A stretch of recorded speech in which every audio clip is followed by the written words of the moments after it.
Welcome back to Should You Play, a series where I take a look at games, list out the good points, the bad, and let you decide if it's worth playing. Normally, I focus on MMOs and fantasy type games. In this one, we're looking at the 2007 classic, Old School RuneScape, re-released in 2013. The re-release came after EOC, or Evolution of Combat. Now, this was added to the game to sort of bridge the gap between RuneScape and classic MMOs, such as World of Warcraft. But for most, it didn't hit the mark. It had lost the charm of RuneScape, and it was nowhere near the titles it was aiming to be. So in 2013, the game was re-released after a poll, and even now, the numbers for Old School RuneScape are just going up and up. There's no doubt for most of you watching this, and myself, we've spent a lot of our childhood playing this game. I mean, really too much. God, I spent hours on this game. But does it still hold up? Let's take a look at the only world where 73 is memed more than 69. Now, content is one of the areas I think Old School RuneScape actually shines. As with most MMOs, there are plenty of quests. Unlike others though, RuneScape quests play a much bigger role in gearing and opening up new areas, new spellbooks, and new abilities to enhance your gameplay. Now, in other MMOs, you would normally skip through quests, ignoring the dialogue and just trying to get levels. You do still get levels in RuneScape, but they've made the quest system their own. For example, if you wanted to do Desert Treasure, which is a quest that unlocks the ancient magics, with some of the coolest spells in game, before you can even attempt the quest, you would need to complete 7 other quests, 53 thieving, and 50 and a few other stats. So now, not only do you have the quest to complete, but you've got days of preparation, putting effort into non-combat stats, which some people probably wouldn't otherwise. Now, this one is dependent on you. If you enjoy non-combat skills, you might enjoy the quests and how they're laid out. For me personally, I love that they're different and they do add this. So there is some kind of requirement before getting into the quests. But at the same time, when it comes into practice and you're actually playing the game, it can be quite annoying having to grind out those skills just for quests. I can still remember doing Vampire Slayer for the first time and it being such an immersive experience.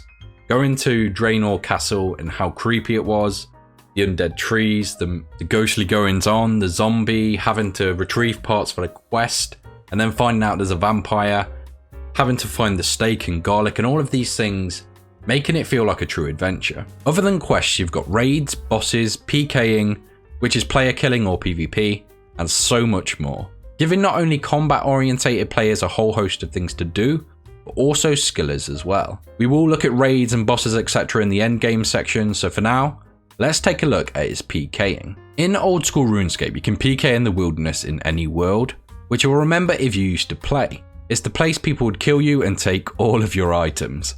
There are now also PvP worlds where almost everywhere it's enabled, so there are safe areas, but other than that, it's an all-out battle. They've also added Deadman mode, which is their sort of esports. I do enjoy watching this. I don't really play the game much anymore. I have a max character, but yeah, it's one of those games I dip in and out of, and I think it's just run its course with me. PvP seems to be one of the most popular things in game, especially for streamers and YouTubers. I tend to watch their videos still. Torvesta, Tanzoo Virtoso, Sea Engineer, there's just so much content for this game, which is what keeps it so interesting for me. Another thing quite popular right now is Hardcore Iron Man. Basically, if you die, you lose your status. It's like a hardcore mode for veterans. Basically, they restrict things so you can't trade, you have to find things yourself, craft them. So it does mean you're going to have to build up your skills a lot more than you would in a normal game, where you could just go buy a crossbow.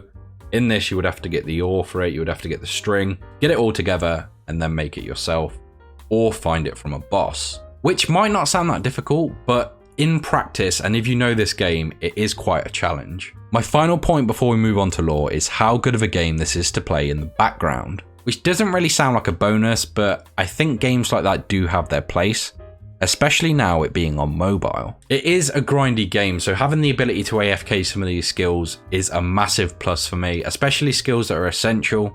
Being able to do them in the background while you're doing other things is crucial. On the pooper, cut some wood. Uncle's funeral, get those fishing levels up. Watching this video? Well, concentrate, turn it off. I would say lore is an area this game is let down. Just looking up online, there isn't the lore you would find in other MMOs or other games.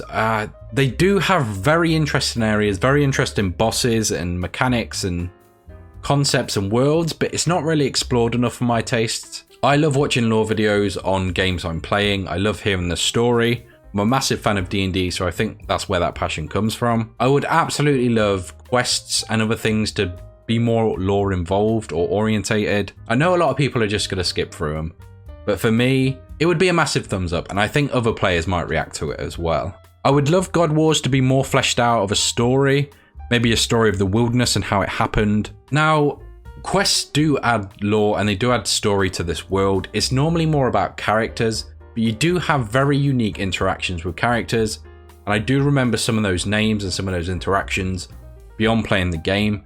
So what they do, they do very well. Fucking do. Oh, what am I, like 10? Now, you could argue the whole RuneScape experience is leveling, as technically you never really hit max until you're 99 in all the stats, and I think there's something like 30 odd stats, so it's going to take a while. It's very unique, as you can do a lot of its content before Endgame, meaning you can do the raids and bosses a lot earlier on. In terms of purely training and enjoying the leveling experience, a lot of people may enjoy it because they're able to AFK it or pay minimal attention. But saying that, I've leveled hundreds of alts on WoW, so I'm not sure anyone really enjoys a leveling experience. If you're looking for more interesting and innovative and immersive skills, I don't think this is the game for you. A lot of this is background stuff, a lot of this is maybe not paying attention at times or just skipping through stuff. So if you're looking for a developed crafting system, you won't find it here. Basically, with something like fishing, you would click on the spot and wait for fish to come. So it really depends on you and your gameplay. We've touched on early game, so let's have a look at Endgame, as it could be a selection of things.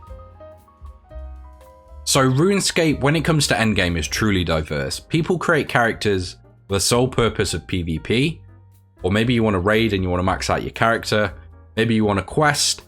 There's so many different avenues you can go down for RuneScape, but if you played in 2007, you probably wouldn't have experienced any of the raids, so let's take a little look at them. Now, different to other games, what they've done, they've included non-combat skills, which, considering the importance of these in quests and other areas of the game, it keeps it feeling very thematic for RuneScape. So for example, in a raid you need to create potions. You need somebody that can do herb lore, you need someone that can do woodcutting and other stuff, other skills that come into it. And it does create an interesting experience. My first raid, so it's timed as well, it's based on how many deaths you do. All of this stuff gives you a rating at the end, and that depends on your luck for a new item. One thing I will say for RuneScape is they are always innovative, and I haven't seen this in any other game. Another thing I will say about RuneScape and its rewards and endgame, some of the items sort of transcend the genre, and I think you know of them. Like the fire cape from the fight cave is iconic. I knew that outside of RuneScape. I know people that know it that don't play, and I think that's what puts this game up there with the top MMOs of all time. I don't want to spend this whole video tugging off Old School RuneScape, so I will say the combat, unless you played it religiously before, is very outdated. Now, obviously that is part of the selling point, but I do think some of the interactions like prayer flicks and tick eating and all of that stuff is something you won't know unless you learn it. But it almost feels like bad design and something that you're learning to put up with rather than a game design. For example, when praying, you need the prayer up before the attack, not on the attack animation, which I do find a little weird, but that could just be me, and it could be because I died at Cerberus and rage quit. I mean, it's one of the two. To recap, I think RuneScape is a heavily dated MMO, but it's one that's so unique and it's got such a loyal player base, and it is still growing now, that I would say if you want to try it, now is the best time. If you're looking for the next World of Warcraft, this is not it. This is its own thing. I wouldn't really compare it to any other game. I do think there is quite a big learning curve for anyone coming into it fresh, but the amount of time I put into this, I would absolutely say it's worth trying. Let me know in the comments below if you think it's one you want to try and what MMO you would like to see next. I will see you in the next one.